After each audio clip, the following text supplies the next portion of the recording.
નમસ્કાર વિદ્યાર્થી મિત્રો. Unit 2 read 1 unforgettable Walt Disney part 2. સીધા આપણે વિદ્યાર્થી મિત્રો ટેક્સ્ટ ઉપર જઈશું કે like many people who work to create humour Walt took it very seriously. કે લાઇક મેની પીપલ એટલે કે બીજા લોકોની જેમ એમ કે છે who work to create humour, કે જે લોકો એમ કે છે હ્યુમર ક્રિએટ કરે છે, હાસ્ય રેલાવે છે. Volt took it very seriously, અને વોલ્ટે પણ એમ છે આ કામ હાસ્ય રેલાવાનું કર્યું છે અને એ કામ એણે સિરિયસલી લીધું છે. હ્યુમર અર્થ થાય છે હાસ્ય. He would often sit glumly through the funniest cartoon. Glumly it means વિદ્યાર્થી મિત્રો, ગ્લુમીલી એટલે સેડલી, ના ખુશી ના ભાવવાળું. કે he would often sit a glumly through the funniest cartoon. બરાબર, કે ફનીએસ્ટ કાર્ટૂન માટે જે વોલ્ટ જે છે બરાબર, એ ક્યારેય એમ કે છે નાખુશ થઈને બેઠા નથી. એ હંમેશા એમ કહેવાય છે એમનો વિચારો જે છે દુનિયાને હંમેશા હેપ્પી રાખવાનું, ખુશ રાખવાનું, એટલા માટે સરસ મજાની કાર્ટૂન સિરીઝ તૈયાર કરે છે. Concentrating on some way to improve it, અને પોતાની જાતને સારી કાર્ટૂન સિરીઝ તૈયાર કરી શકે, સારી કાર્ટૂન મૂવી તૈયાર શકે, એનિમેશન મૂવી તૈયાર કરી શકે, એના માટે પોતાની જાતને કન્સન્ટ્રેટ કરતો હોય છે એમ કે સમ વે ટુ ઇમ્પ્રૂવ. અને પોતે પોતાની જાતે બરાબર દિવસે ને દિવસે ઇમ્પ્રુવમેન્ટ એ જોતો હોય છે. Walt valued the opinions of those working with him.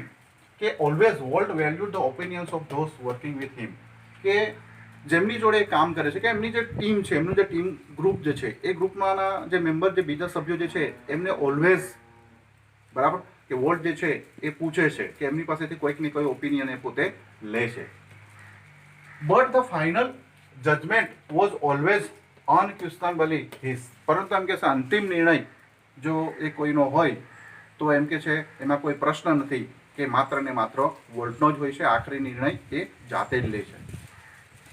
Once એકવાર after viewing a new cartoon with evident displeasure, કે એક વખત એમ કે છે કાર્ટૂન સિરીઝ જોયા પછી એવિડન્ટ એટલે વિદ્યાર્થી મિત્રો એનો પણ મિનિંગ છે એવિડન્ટ, ઇટ મીન્સ ઓબ્વિયસ, સ્પષ્ટ દેખીતું. એક સ્પષ્ટ કાર્ટૂન સિરીઝ જોયા પછી ડિસપ્લેઝર એ પોતે થોડા નાખુશ થયા.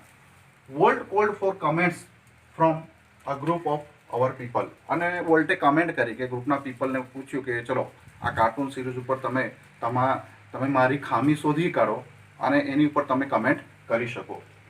One after another they spoke up.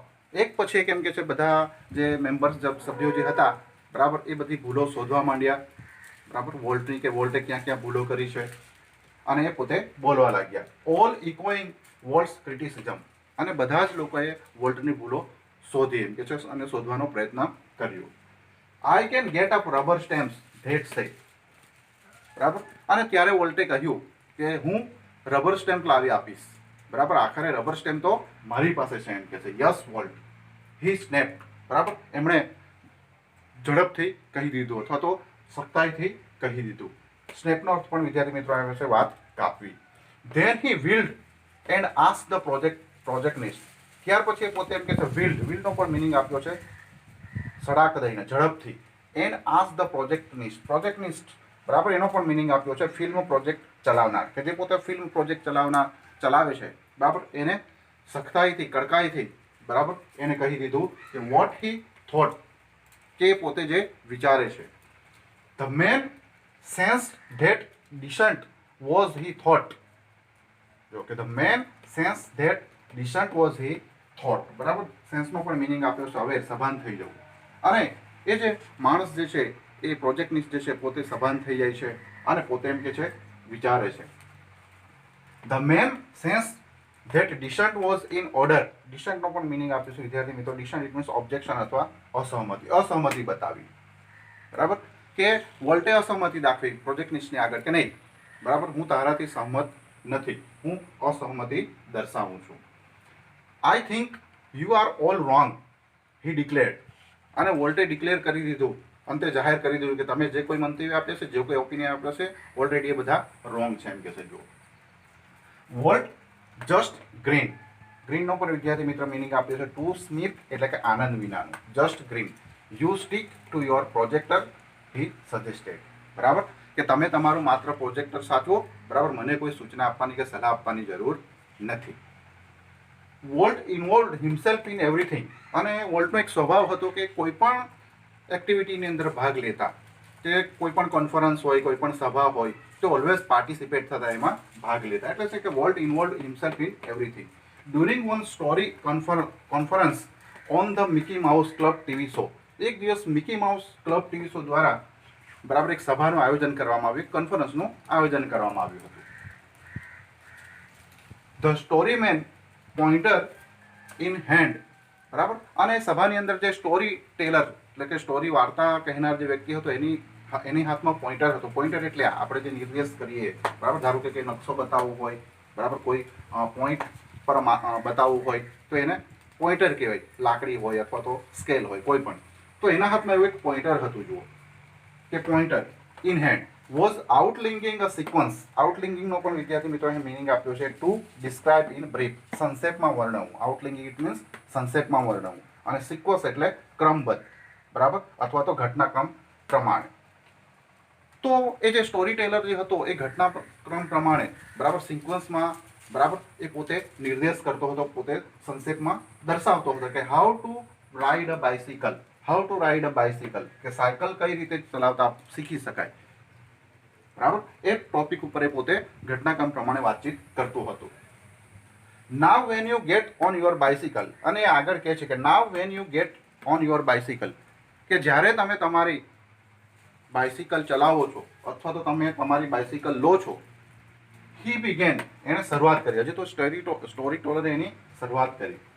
Volt stop, વોલ્ટે એને અડધેથી રોક્યો. સ્ટોપ હિમ એટલે કે વ્યક્તિને રોક્યો. Change your bicycle to a bicycle, કે તમે જે કહો છો કે યોર બાઇસિકલ, એ યોર બાઇસિકલ જે છે એ ટોપિક બદલો અને ટુ બાઇસિકલ એટલે ખાલી બાઇસિકલ શબ્દ વાપરો. તમારી બાઇસિકલની જગ્યાએ, પોતાની બાઇસિકલની, યોર બાઇસિકલની જગ્યાએ માત્ર બાઇસિકલ શબ્દ વાપરો, એમ કે છે. કેમ? તો એનું રીઝન છે. He said, remember every kid isn't fortunate enough to have a bicycle of his own, કે યાદ રાખો કે હંમેશા બાઇસિકલ જે છે એ દરેક વિદ્યાર્થી કે દરેક બાળક પાસે બાઇસિકલ હોતી નથી, બરાબર. કદાચ એક એવું કમનસીબ બાળક પણ હોય કે જેના ઘરે કદાચ બાઇસિકલ ન પણ હોય. એટલા માટે વોલ્ટ પેલા સ્ટોરી ટેલરને કહે છે કે તમારી બાઇસિકલ શબ્દની જગ્યાએ માત્ર બાઇસિકલ શબ્દ એવો ઉપયોગ કરો. The story of Disneyland perhaps better than anything else. The story of Disneyland perhaps better than anything else. કે ડિસ્નીલેન્ડની જે સ્ટોરી છે એ બીજી બધી સ્ટોરી કરતાં સૌથી સારી છે. Illustrate Walt's vision and his stubborn determination. સ્ટ્રબનનો પણ અહીંયા વિદ્યાર્થી મિત્રો મિનિંગ આપ્યો છે, માને નહીં તેવું. કે વોલ્ટની જે દ્રષ્ટિ છે, વોલ્ટનું જે વિઝન જે છે, બરાબર, his stubborn and determination to realise an idea he believe in, અને એને પોતે જે આઈડિયા બિલીવ કરી હતી, એના જે વિચારો હતા, બરાબર, એ પોતે જે વિચારોમાં માનતો હતો, એ બધા જ વિચારો એણે આ ડિસ્નીલેન્ડની સ્ટોરીની અંદર મૂક્યા હતા. ઇન 4 years, ઘણા વર્ષો થઈ ગયા સ્ટોરીને બનાવવા માટે, કે ડિસ્નીલેન્ડને તૈયાર કરવા માટે. Walt had quietly nursed the dream of a new kind of amusement park. હવે વોલ્ટનું એક સ્વપ્ન હતું. વોલ્ટ એક સ્વપ્ન જોયું હતું કે નવા પ્રકારનું એમ્યુઝમેન્ટ પાર્ક, કે જેનું નામ છે Disneyland. Disneyland, okay. It would be potpourri. Potpourri means એનો પણ વિદ્યાર્થી મિત્રો મિનિંગ આપે છે. પોટપોરી એટલે કલેક્શન, ભેગા કરવાથી, કે ઘણું બધું કલેક્શન એને ભેગું કર્યું.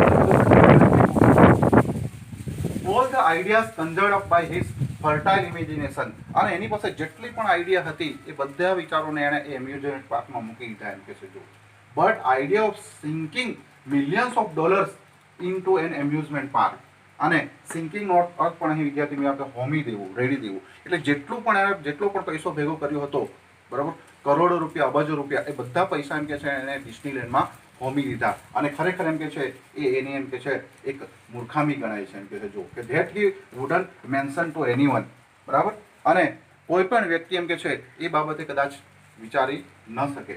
હી જસ્ટ ક્વાઇટલી બિગન પ્લાનિંગ, બરાબર, કે ખરેખર આ એનો એક પ્લાનિંગ હતું, એમ કે છે, બરાબર.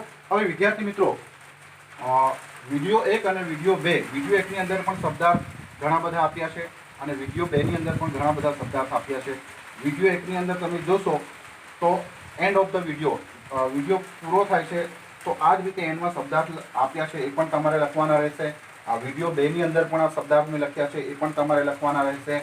અને એની સાથે સાથે વિદ્યાર્થી મિત્રો શોર્ટ નોટ એટલે કે ટૂંક નોંધ એ પણ તમારે જે તે સમયે જે તે તારીખમાં લખીને આપવાની રહેશે. તો એમાં શોર્ટ નોટ છે પહેલી કે words childhood and beginning of this area, અને બીજી શોર્ટ નોટ છે વર્ડ્સ મિકી માઉસ એન્ડ ડિસ્નીલેન્ડ. તો વિદ્યાર્થી મિત્રો વિડીયો 1 એટલે કે ભાગ 1 અને ભાગ 2 ની અંદર બરાબર આ જે યુનિટ જે છે એ યુનિટની અંદર આપેલા તમામ ગ્લોસરીના જે શબ્દ જે છે અને એની સાથે સાથે જ ટેક્સ્ટબુકની અંદર પણ 1-2 શબ્દ આપ્યા હશે, એ પણ ચેક કરીને તમારે એ શબ્દના અર્થ લખવાના રહેશે બરાબર. અને એનો મહાવરો કરવાનો રહેશે. અને શક્ય હોય ત્યાં સુધી જે તે દિવસે જ જે દિવસે વિડીયો મૂકવામાં આવે, જે દિવસે તમે વિડીયો જુઓ છો એ દિવસે જ એનું લેસન રેગ્યુલર ટાઈમમાં થઈ જવું જોઈએ. અને જ્યારે પણ વિડીયો તમે સાંભળશો વિદ્યાર્થી મિત્રો તો સાથે સાથે ટેક્સ્ટબુકનો પણ ઉપયોગ કરજો કે જેને કારણે બરાબર કે અમુક વર્ડ્સની અંદર કદાચ તમને તકલીફ પડે કે વર્ડ્સ બરાબર ન વંચાય તો ટેક્સ્ટબુકમાંથી પણ એ શબ્દ તમને ઉકેલી શકો. Thank you very much.